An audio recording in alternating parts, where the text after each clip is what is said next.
My life ended in mid-December, the 17th to be exact. I survived a little after that, but that was the last day I lived freely. I was goofing off on the internet that day, kind of flicking through my newsfeed, reading interesting news stories, that sort of thing. Sometime after 1:30, I found an article on lucid dreaming and out-of-body experiences. I skimmed through the article.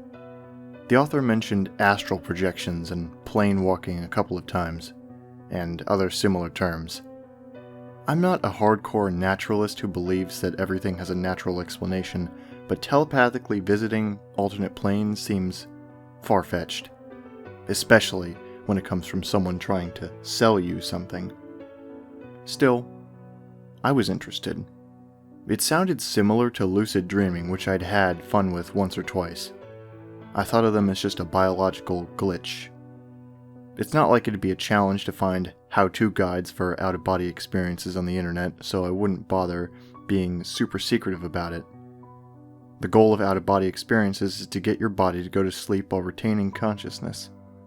When you go to sleep, your brain shuts off movement signals to the physical body so that you don't hurt yourself while you dream. Out-of-body experiences utilize this feature of the brain to make the mind think it's moving while keeping the body stationary. The concept arrested my mind. I couldn't let it go, and I found myself looking forward to the night. I waited for the day to pass, and then when night came, I set up safety measures. If something did go wrong, I didn't want to be stuck in dreamland for an eternity. I set my alarm for an hour after I planned to have my out-of-body experience so that I wouldn't be stuck there for too long. Hopefully the sound would bring me back to my body in case I couldn't get back. So, at 11 o'clock, I went to bed and slept. I had trouble falling asleep, but eventually I dropped off. I slept for a few hours and woke up and went through the process of getting an out-of-body experience. Once I was ready, I took a few seconds to collect my thoughts, then tried pulling myself out of my body. Once I started forcing myself to move, my perspective altered, and I could see myself from the side, as though through a different set of eyes. I could still see with my eyes, but I had a second view from an outside perspective watching myself. I could still feel my body, but it was distant. I forced myself to sit up, and to my delight I felt myself moving, but my body remained still. Through my outside view I could see a ghost detaching itself from my body. I was elated. My pleased surprise only lasted a few seconds before I felt my body freeze. Just as I realized that my trick had really worked and that I had no control over my body, an amorphous red cloud filled my vision. It hovered over me for a second and disappeared as I inhaled. My body reacted instantly and began seizing up. The spasms made all of my muscles clench, relax, and clench again. In my trance, I think I counted 4 convulsions every second, but I'm not sure how long they really lasted. It was terrifying. I knew I'd set my alarm clock for 90 minutes after I'd begun my lucid dream, but I couldn't last that long. At the rate I was convulsing, it would only be a few minutes before my heart gave out. The red cloud obscured my vision, from both the outside perspective and through my eyes. And even worse, I was paralyzed. I tried to force myself back into my body to stop my seizure, but I couldn't get in. Then, I heard the voice. It was like a grating rumble, rasping deep in its chest. But it also had an animal quality, burning with anger. Not a shrieking fury, but slow, deliberate menace. My name is... The voice filled me with terror. I wanted to run as far from it as I could get, but I was frozen. Names had power. I didn't want to hear it. I didn't want to know it. Just as it spoke its name, I shouted my own name through my convulsions, drowning its voice out. It stopped speaking, as though surprised it had been interrupted. It growled softly as the red smoke began to dissipate, and I fell into my body again. My seizure stopped, and I woke up. I don't know how long this experience lasted. I'm guessing about 12 or 15 seconds, and probably no more than a minute. My chest hurt and my muscles trembled, but I was alive. I was rattled, but I managed to convince myself that something went wrong, and I created a nightmare. Maybe my fears of what could happen surfaced subconsciously, I reasoned. Whatever the case, I decided not to exploit any more glitches in my nervous system and went back to bed. I slept through the night, though I was uneasy. The next morning I awoke and convinced myself that my experience had just been a fluke, and I had more pressing matters on my mind. It was exactly 1 week before Christmas, and I had no idea what I was getting for my family.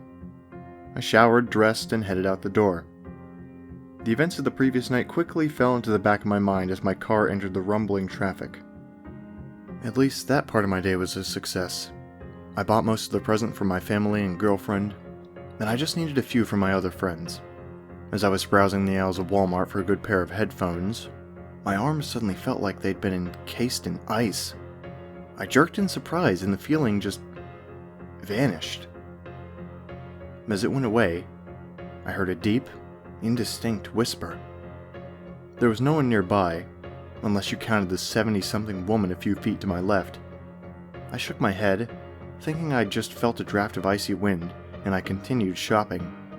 I went to bed that night and found myself unintentionally entering that half-awake state, but I felt vulnerable. I didn't want to push myself out of my body, but I felt myself slowly rising. Terror shot through me as I sensed the red smoke hovering over my body. It felt like it was trying to pull me out. As soon as I realized that, my eyes shot open, and I came back to my body, shaking from fear. I didn't sleep that night. I knew that my oppressor was still there, and I got more tired as time wore on.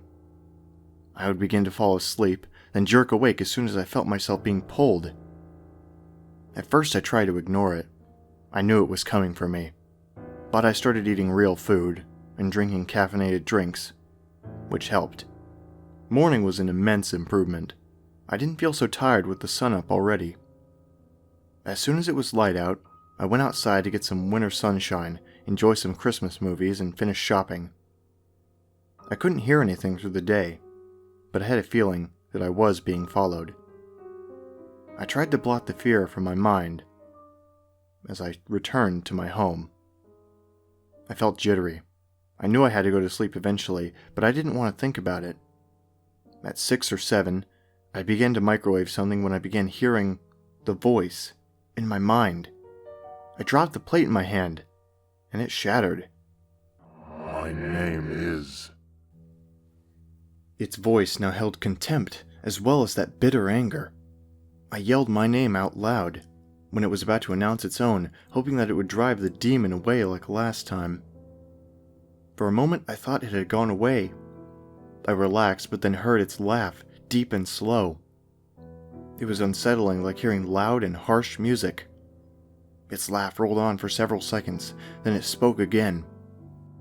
Your name is worthless. My name is... I said my name again, this time more forcefully.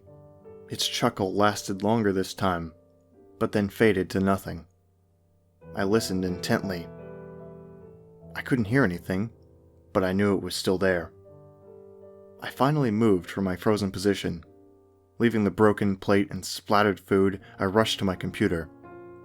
I began searching the internet for the thing, but there were too many possibilities. It could be a demon, an Azra, a ghost, or any one of hundreds of other spirits described by the cultures throughout the world. As I clicked on another link, I heard its laugh again. A chill invaded my body and I heard its voice. Hear my name. Shut up! Shut up, shut up! I screamed. It laughed again. Your name is worthless. Your commands are void.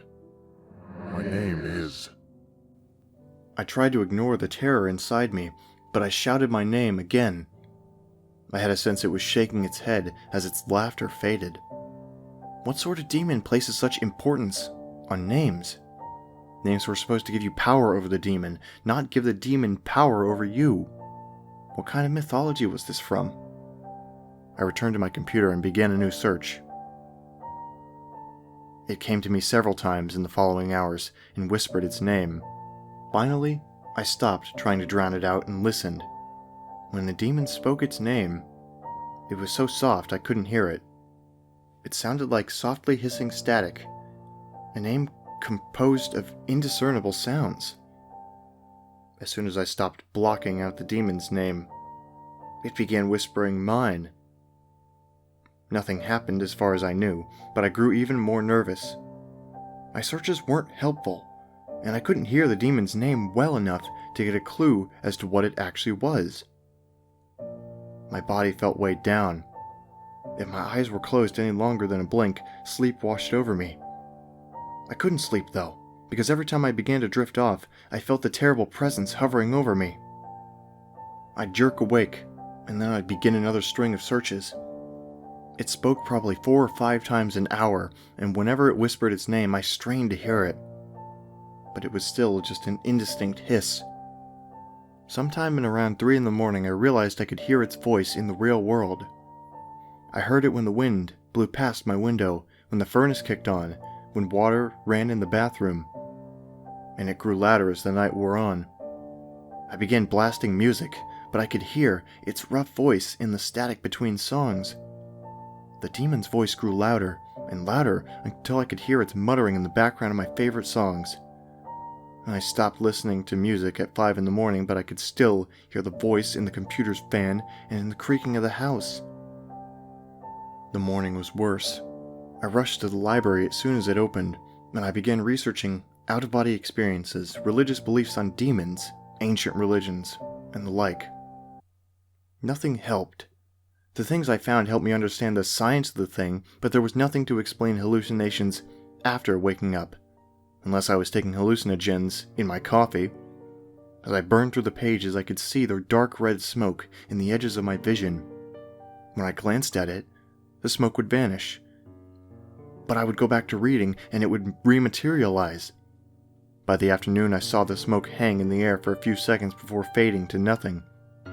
Evening came and went without relief. Then I decided to go home.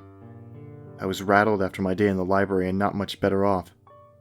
As I drove back to my house, I could hear the demon's voice grumbling in the engine, saying my name, muttering threats and grumbling its own. When I turned off the car, it didn't even bother masking its voice anymore. I could almost hear its name now, but it was still distorted. Worse, I could feel its frozen breath tickling my ear and smell its dusty and rotten breath. I scoured the internet all night, going to several forums for supernatural and paranormal. Few people had heard of demons like this, and they couldn't advise a defense other than a crucifix, holy water, or salt. But I doubted they'd work. I stayed up all night hoping for someone knowledgeable to show up on the forums. I was disappointed. About 2 hours ago, the kitchen lights started flickering. The pencils in the jar have started rattling softly, and I swear I can see the cans of tipped-over energy drink slowly rolling towards me. Not only can I hear its voice, but I can also hear a faint, high-pitched keening, like a distant boiling kettle. And footsteps. Heavy, inexorable footsteps coming closer, and when I turn to confront my enemy, I see only indents in my wooden floor. It's 6 in the morning now. Still dark. And I've reached the limit of my endurance. I have to fight it. I've chosen my best defenses in an attempt to ward it off, but somehow I doubt they'll work. I'm alone. I'm exhausted and I'm done fighting.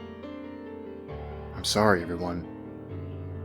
But I just can't stay awake.